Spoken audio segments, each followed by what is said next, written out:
You know him. You've been promising him for years. Next month, next year, when things settle down, when the time is right. He's disciplined, focused, in control of his money, his time, his mind.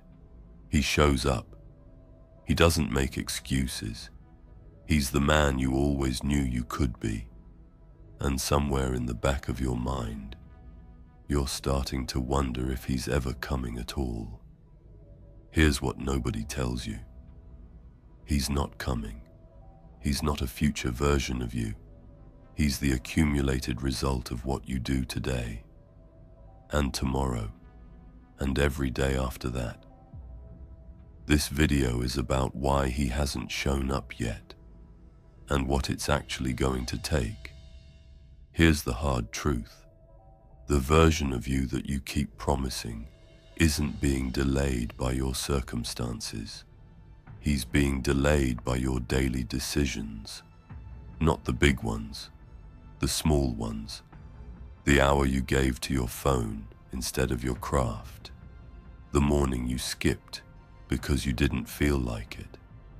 The standard you lowered because nobody was watching. That man you keep promising, he isn't a future version of you. He's the accumulated result of what you do today, and tomorrow, and every day after that. Most men treat their future self like a stranger they've never met. They borrow from him. They make promises on his behalf. They spend his time, his health, his potential, and expect him to show up anyway. Here's what that actually looks like in practice. A man tells himself he'll start training seriously next month, once work calms down. Next month arrives, and something else comes up. So he pushes it again. 6 months later, he's still in the same shape, still making the same promise, except now the gap between who he is and who he told himself he'd be has grown wider.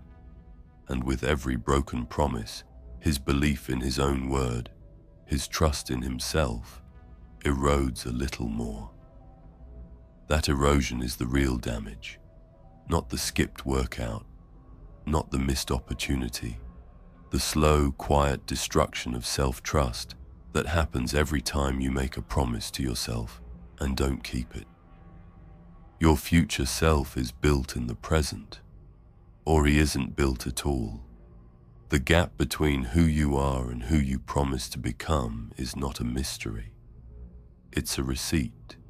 It's the exact total of every small decision you've been making. That's the uncomfortable truth, and it's also the most empowering one.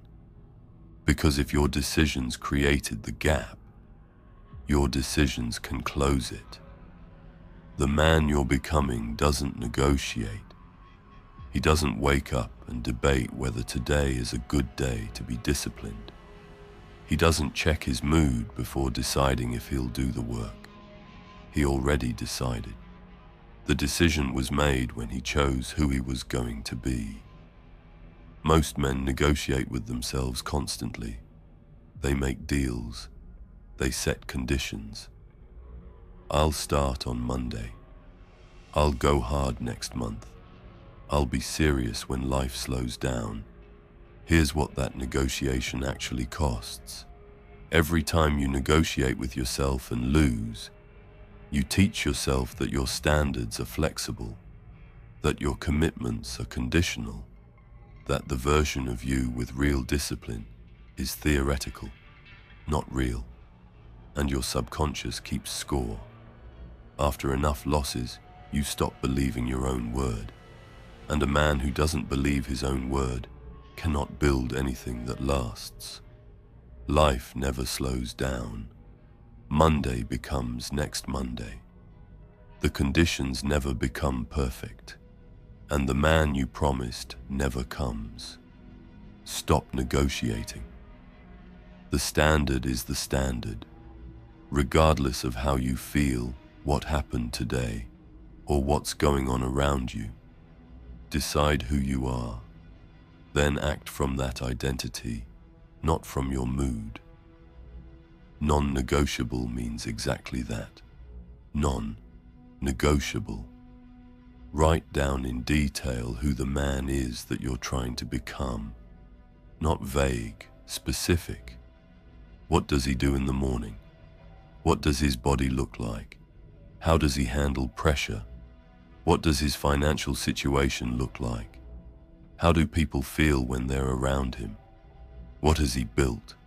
What has he walked away from? What does he no longer tolerate? Make him real. Give him a face. Give him habits. Give him a standard. Because you cannot become something you cannot clearly see. Most men are chasing a feeling, not a person. They want to feel more confident, feel more in control, feel more like the man they're supposed to be, and feelings are impossible to build toward. They shift, they disappear. They can't be measured or tracked or worked toward in any concrete way. A clearly defined man is different. He is specific. He has attributes you can either embody or not embody on any given day. And that clarity turns every decision into a simple binary. Once he's real, every decision you make is simple. You ask one question. Is this what he does? If yes, do it. If no, don't. That's it. That's the whole system. Not motivation, not willpower, just identity. And identity, once locked, is the most powerful force in human behavior. You can't become him all at once. Nobody does. But you can become him one day at a time. And today is the only day you have access to, not tomorrow. Not the version of you that starts fresh next week. Today. This is where most men get it wrong. They think transformation is a threshold, a moment where they cross over and become the man they were meant to be. They're waiting for the feeling of being ready. The moment when discipline finally clicks and everything falls into place.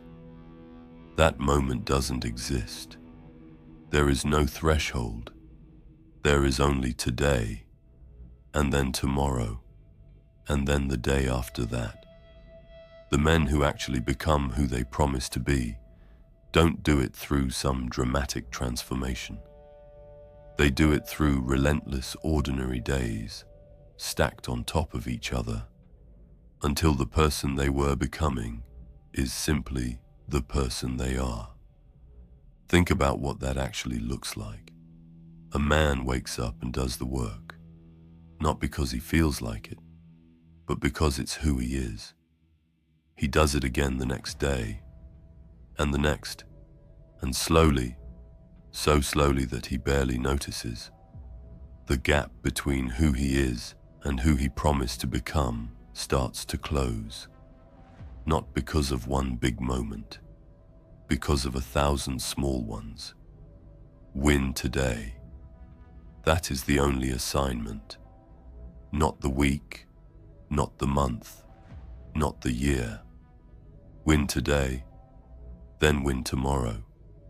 Stack enough of those, and the man you've been promising will stop being a promise.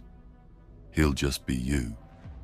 Here's the part most men never consider. The gap between who you are and who you were made to be is not just a discipline problem. It is a spiritual one. God did not place the vision of that man inside you by accident. The version of you that you keep promising, that image, that standard, that pull towards something greater, that is not your ego talking. That is your vocation calling. And every day you ignore it is a day you fall short not just of your own potential, but of what you were created for. The Catholic understanding of the human person is clear. You were made in the image and likeness of God. That means you were made for greatness, not comfort. for virtue, not convenience, for something that outlasts you. When a man brings his daily decisions into prayer, when he asks not just what he wants to become, but what God is calling him to build, the discipline takes on a different source. It is no longer willpower alone. It becomes obedience. And obedience, rooted in love, is far more durable than motivation. Bring the gap to God. Ask for the grace to close it. Then do the work, not as performance, but as an act of stewardship over the life you've been given. The version of you that you keep promising is not coming on his own. He doesn't arrive when the time is right. He doesn't appear when life gets easier. He shows up when you stop waiting and start building. He is built in the moments nobody sees. In the decision made at 5 a.m. when the bed is comfortable and the excuses are easy. In the standard held when nobody is watching. In the prayer said before the day starts. In the promise kept, not to the world, but to yourself. That is not glamorous. That is not inspiring in the way most men want to be inspired. But it is real, and it works. Stop negotiating. Make him real. Win today. Do that long enough,